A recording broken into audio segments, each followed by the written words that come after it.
On July 27, 1981, 6-year-old Adam Walsh accompanied his mother, Reeve Walsh, to the Hollywood Mall in Hollywood, Florida. Their destination was the Sears department store. Reeve's intention was to inquire about a lamp that was on sale, and Adam, like many children his age, was drawn to the toy department, where a kiosk displayed Atari 2600 video games. Several boys, mostly older than Adam, were taking turns playing the games. Reeve allowed Adam to stay at the kiosk and play while she completed her errand in the nearby lamp department. Some may think that this was irresponsible, however, this was a period where much more relaxed attitudes toward child supervision was common. When Reeve finished her business, which took less than 10 minutes, she returned to the toy section. To her shock, Adam was not there. The other boys who had been playing video games were also gone. She immediately began searching the store, growing increasingly frantic as she failed to find her son.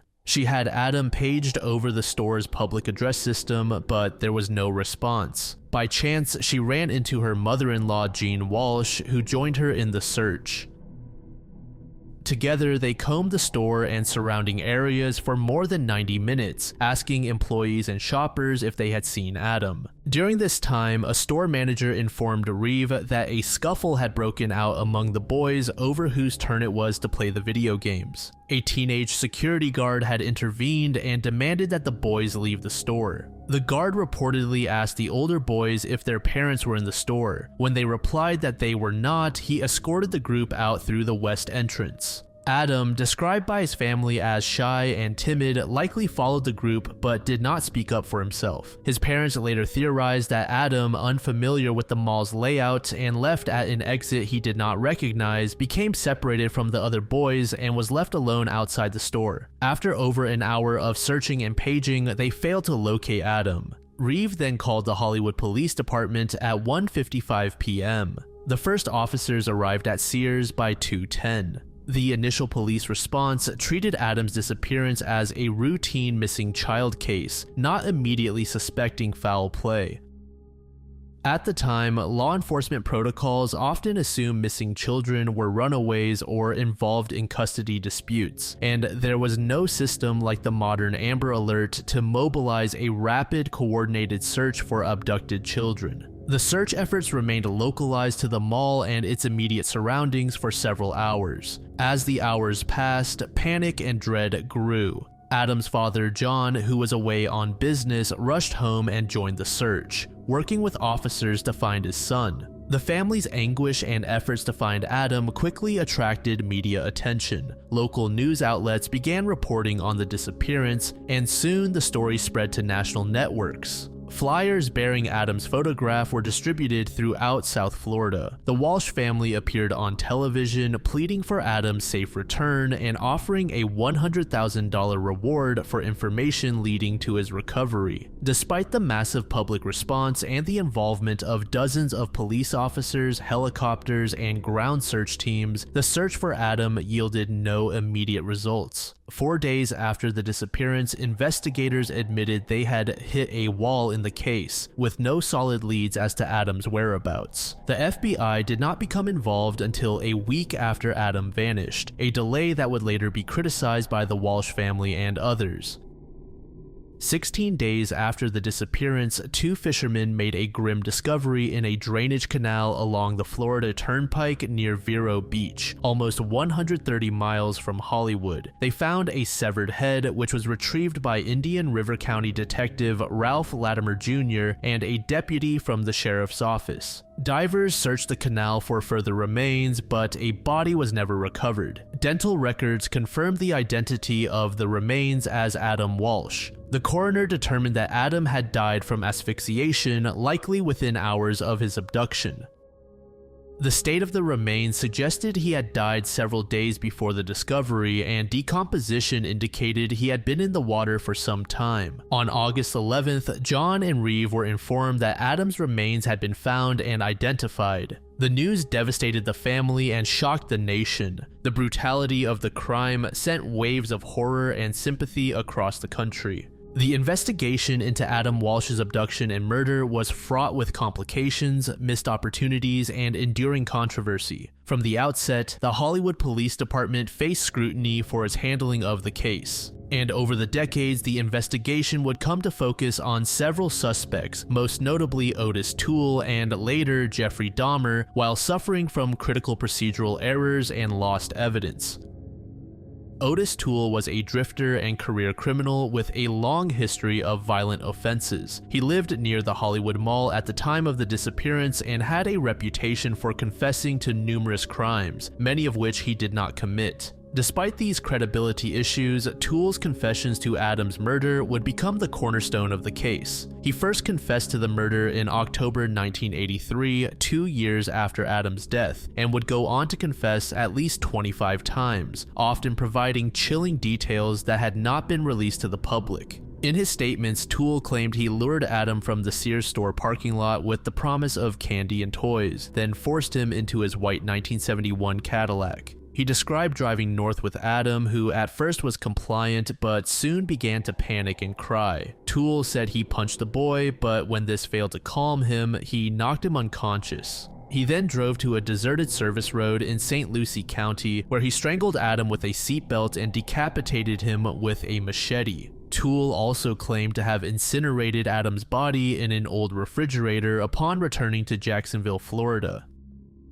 Despite the specificity of these confessions, Tulle's credibility was always in question. He and his companion, Henry Lee Lucas, were notorious for confessing to hundreds of murders, many of which were later proven to be false or impossible given their whereabouts at the time. Nonetheless, several witnesses placed Tulle in the Hollywood area around the time of Adam's disappearance, lending some support to his confessions. One of the most damaging aspects of the investigation was the mishandling and eventual loss of critical physical evidence. Blood-stained carpeting from Tulle's car, which could have provided forensic confirmation of Adam's presence, was collected but never properly analyzed. The car itself, a potential treasure trove of evidence, was eventually lost by police. The weapon Tulle claimed to have used was also misplaced. These failures meant that investigators could never conclusively tie him to the murder through physical evidence, relying instead on his confessions and circumstantial evidence. A retired investigator, Joe Matthews, later reviewed the case and was astonished to find that no law enforcement official had ever conducted a formal investigative interview or polygraph examination of Tulle. Instead, detectives simply recorded his statements without probing inconsistencies or pressing for clarifications. This lack of rigor in the interrogation process further undermined the reliability of the confessions. Tulle repeatedly recanted his confessions, sometimes denying involvement entirely before reverting to earlier stories. This pattern of confession and retraction, coupled with his established history of fabricating involvement in high-profile crimes, left investigators and the public uncertain about the truth of his claims. Despite this, in 2008, the Hollywood Police Department officially closed the case, declaring that they were satisfied Tulle was Adam's killer. This decision was influenced in part by a deathbed confession Tulle reportedly made to his niece, as well as a comprehensive review of the case by then Police Chief Rick Stone, who concluded that the evidence pointed beyond a reasonable doubt to Tulle's guilt.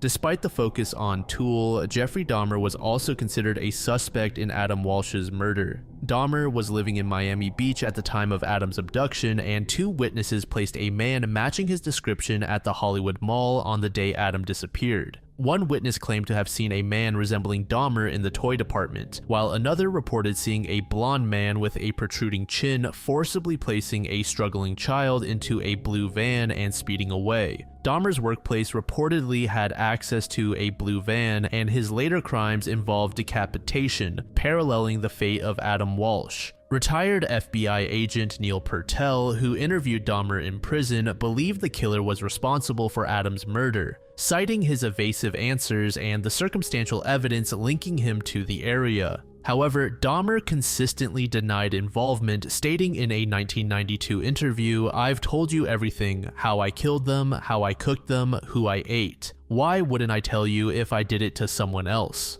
Authorities ultimately ruled him out as a suspect, and John Walsh himself stated there was no evidence linking Dahmer to Adam's abduction and murder.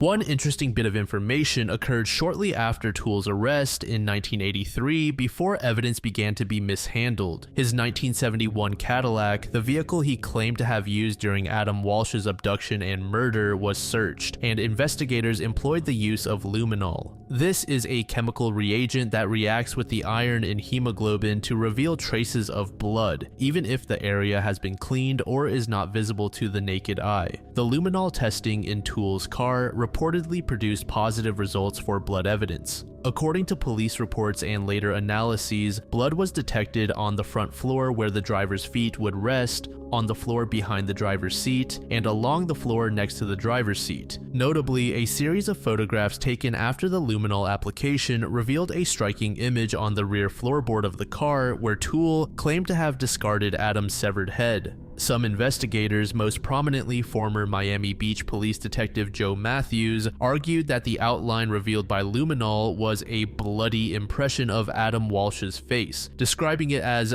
etched in his own blood, and comparing its clarity to religious relics like the Shroud of Turin. This claim became a focal point in Matthews' book, Bringing Adam Home, where he contended that the luminol-enhanced photo provided compelling visual evidence linking Tulle to the crime. The photograph, which had languished in police files for years, was rediscovered and re-examined decades later. Matthews and others pointed to this image as a quote, eureka moment, suggesting it was a powerful piece of forensic evidence. However, the interpretation of the luminol evidence has been controversial. While some, including John Walsh, have publicly supported Matthews' assertion that the image is indeed Adam's face, others have questioned whether the outline is truly identifiable or simply a case of pareidolia, the tendency to perceive familiar patterns like faces in random stimuli. Critics have also noted that luminol reacts to iron and can highlight other materials containing metals, not just blood, raising questions about the specificity of the findings.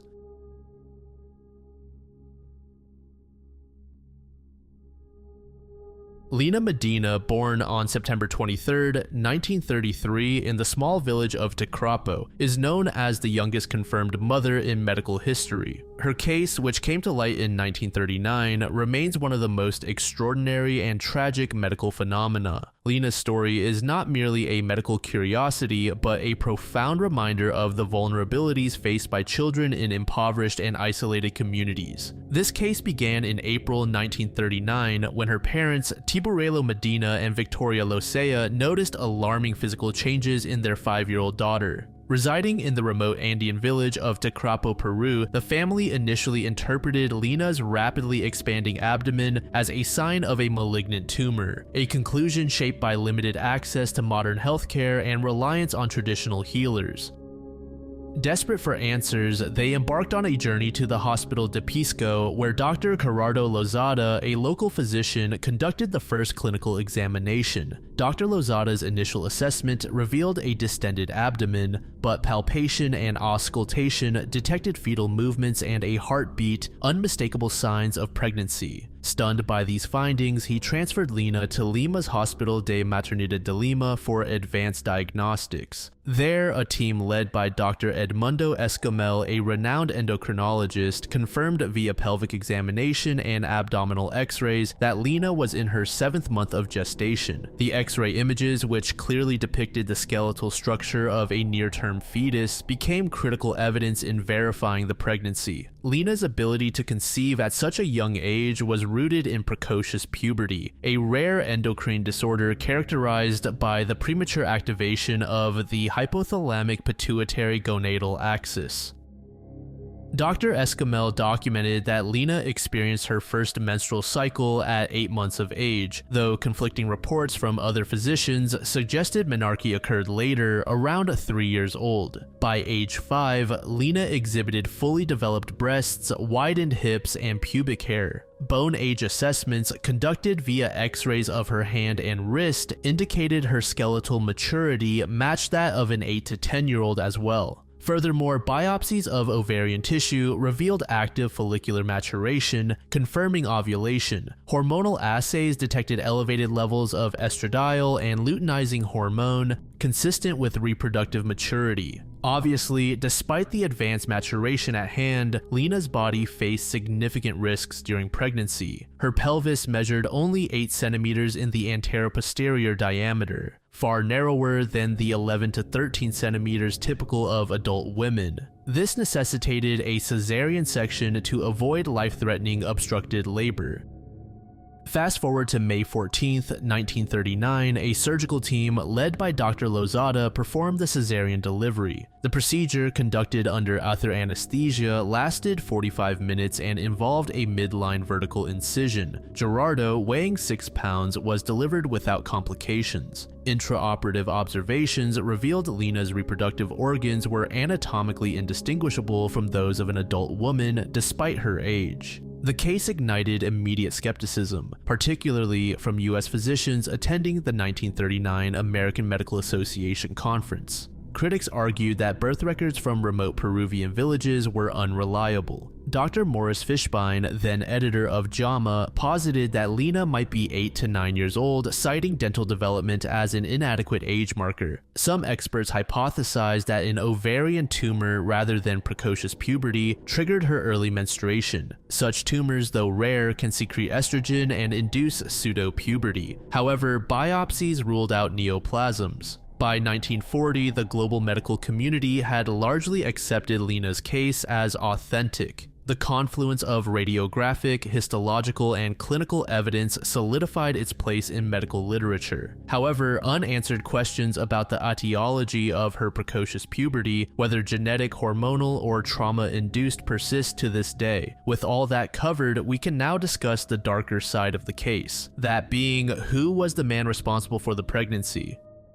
Under Peruvian law, Lena's pregnancy was automatically classified as statutory rape given her age. However, identifying the perpetrator proved near impossible. Traumatized and developmentally unprepared to articulate the assault, Lena provided no coherent details. Dr. Escamel noted her, quote, inability to give precise responses during questioning. Initially, authorities arrested Lena's father on suspicion of incest. However, no physical evidence linked him to the crime, and he was released within days. Some villagers speculated that other male relatives or local laborers may have been involved, but no formal accusations were substantiated. With no forensic tools to collect DNA, a technology decades away, and Lena's inability to testify, the case stalled indefinitely. As the news of the story spread, global media outlets quickly sensationalized Lena's case, with newspapers and film studios offering substantial sums of money for exclusive rights to her story.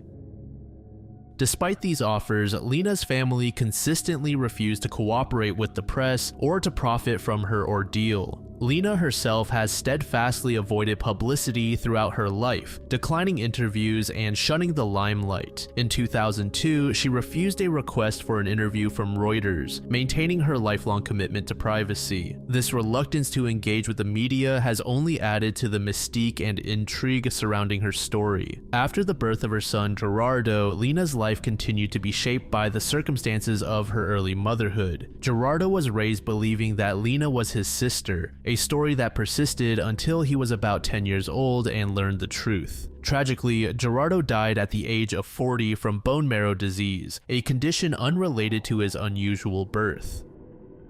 In the 1970s, Lena married a man named Raul J. and had a second son in 1972. She worked as a secretary in the Lima clinic of Dr. Lozada, the physician who had delivered her first child. The clinic supported both Lena's education and Gerardo's schooling, providing some stability in their lives. Despite her historic case, Lena's later years were marked by poverty and hardship. The Peruvian government made several promises of assistance, both at the time of her pregnancy and decades later, but these were largely unfulfilled. In 2002, officials again offered her a pension and other support, but Lena remained skeptical, having experienced years of broken promises. As of 2022, she was living in Lima's Little Chicago district and faced the threat of eviction after her home was demolished for road expansion.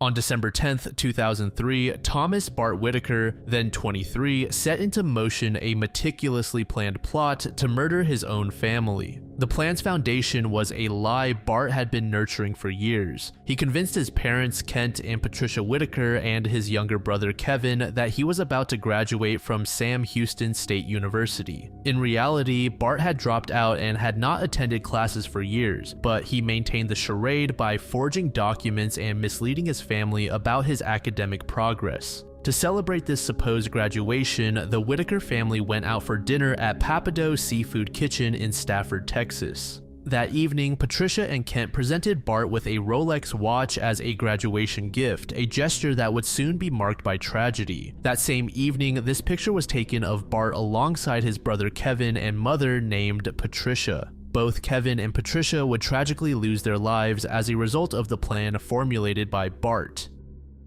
The dinner itself was uneventful, but Bart had orchestrated every detail to ensure the success of his deadly plan. He had carefully coordinated the timing of the family's return home with his accomplices' preparations. Earlier that day, Bart made sure to leave the front door of the family's home in the Sugar Lake subdivision unlocked. This seemingly innocuous act was critical to the plot, allowing the shooter to enter and wait inside without raising suspicion. The two accomplices were a former roommate named Chris Brashear and an acquaintance of his named Stephen Champagne. Chris's role was to serve as the gunman, while Stephen was designated as the getaway driver. Bart provided Chris with a Magnum revolver, but during the crime, Chris actually used a .40 caliber pistol he had stolen from Kevin's bedroom gun safe. To further disguise the crime as a burglary gone wrong, Chris dressed in black, donned a ski mask, and ransacked Kevin's room to retrieve the gun and ammunition, creating the illusion of a random break-in. As the family returned home, Bart executed a calculated diversion. He told his family he needed to retrieve his cell phone from his Chevrolet Yukon, which was parked on the street. This delayed his entry into the house, ensuring he would not be present at the moment Chris opened fire. Stephen waited nearby in a parked car, ready to help Chris escape once the shootings were complete. Around 9:30 p.m., the Whitaker family arrived home. Kevin, who was driving, was the first to enter the house, carrying leftovers from dinner. Patricia followed while Kent lingered on the porch, waiting for Bart. Chris, hiding in the dining room, struck as soon as Kevin walked in. He shot Kevin in the chest at close range, killing him almost instantly. Kevin's car keys and a container of jambalaya spilled onto the floor next to his body. Patricia was shot next as she stepped into the foyer. She collapsed near Kevin, still alive but gravely wounded. She was later rushed to a Memorial Hermann hospital but died during surgery. Kent, hearing the gunfire, rushed toward the house and was shot in the left shoulder. The bullet shattered his humerus but missed vital organs, allowing him to remain conscious and ultimately call authorities for help. Bart himself sustained a superficial wound to his arm during a staged struggle with Chris, a calculated move to establish himself as a victim rather than the mastermind of the crime.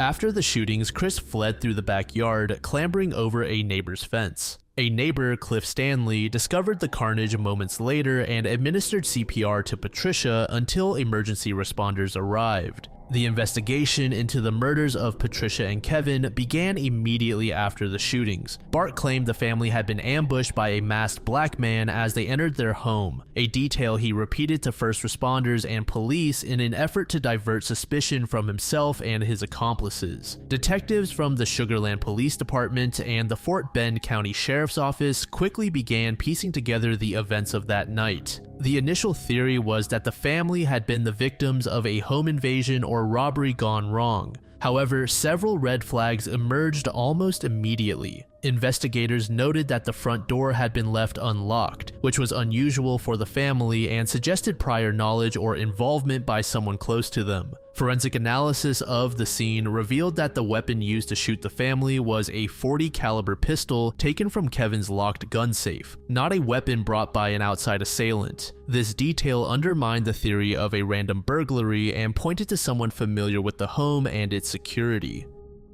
In the days following the murders, Bart attended the funerals of his mother and brother, maintaining his role as a grieving son. Prosecutors and investigators would later remark on his calm demeanor and ability to play the victim, even as he sat among mourners at the largest church in Sugar Land. The investigation took a dramatic turn just 5 days after the murders. Late at night, Detective Marshall Slott received a message that a man wanted to speak with him privately. In the darkened parking lot behind the police station, Slott met Stephen Champagne, who revealed that he had crucial information about the case. Stephen confessed to being the getaway driver on the night of the murders and identified Chris Brashear as the shooter and Bart Whitaker as the one behind the plot. Stephen provided a detailed account of the planning and execution of the murders, confirming that Bart had orchestrated the entire scheme in pursuit of a multi-million-dollar inheritance. Stephen also led investigators to a bridge over Lake Conroe where he and Chris had disposed of key pieces of evidence. Detectives recovered a chisel used to break into Kevin's gun safe, ammunition matching the murder weapon, and 2 cell phones that had been used in the planning and coordination of the crime.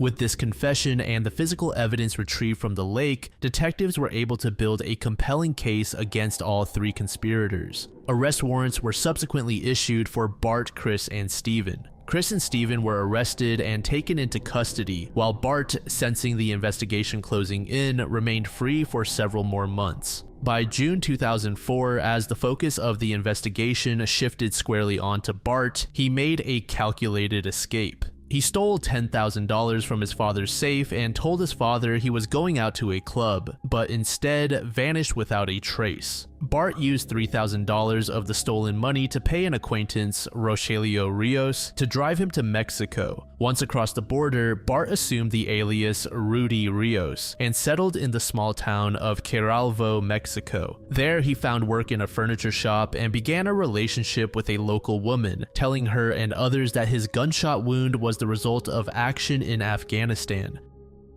Bart managed to evade capture for over a year, living quietly and avoiding contact with anyone who might alert authorities to his true identity. However, his luck eventually ran out. In September 2005, the acquaintance who had helped Bart flee to Mexico learned that a reward had been offered for information leading to Bart's arrest. Motivated by the reward, he contacted Detective Slott and revealed Bart's whereabouts. Acting on the tip, Mexican authorities, in cooperation with U.S. law enforcement, arrested Bart without incident on immigration charges. He was detained in Mexico and then handed over to U.S. authorities at the border town of Laredo, Texas in September 2005. Bart was immediately arrested on a capital murder warrant and transported back to Fort Bend County to face trial for the murders of his mother and brother and the attempted murder of his father. The trial began in March 2007 and the proceedings were presided over by Judge Clifford Vasek. The case drew significant attention due to the brutality of the crime, the calculated planning involved, and the rare circumstance of a surviving victim, that being Bart's father, who publicly forgave his son and pleaded for his life. From the start, the prosecution made clear that they would seek the death penalty.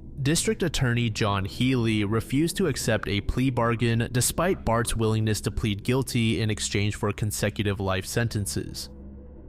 The state's case was built on the Texas law of parties, which allows for capital punishment not only for the person who commits a murder, but also for those who orchestrate, encourage, or assist in its commission. In addition to the information provided from Stephen, the prosecution also called Adam Hipp, a former high school friend of Bart's, who testified under immunity about earlier murder plots Bart had devised. Adam described a plan to set fire to a family lake house and another to ambush the family after a dinner outing. These plots bore striking resemblance to the crime that was ultimately carried out. This testimony established a pattern of premeditation and a relentless pursuit of his deadly goal. To reinforce the cold-blooded nature of the crime, prosecutors highlighted how Bart had sat across the dinner table from his family, accepting congratulations and a Rolex, all the while knowing they were about to be killed. The jury heard evidence that Bart had not only planned the murders, but also manipulated his accomplices and deceived his surviving father and law enforcement in the aftermath.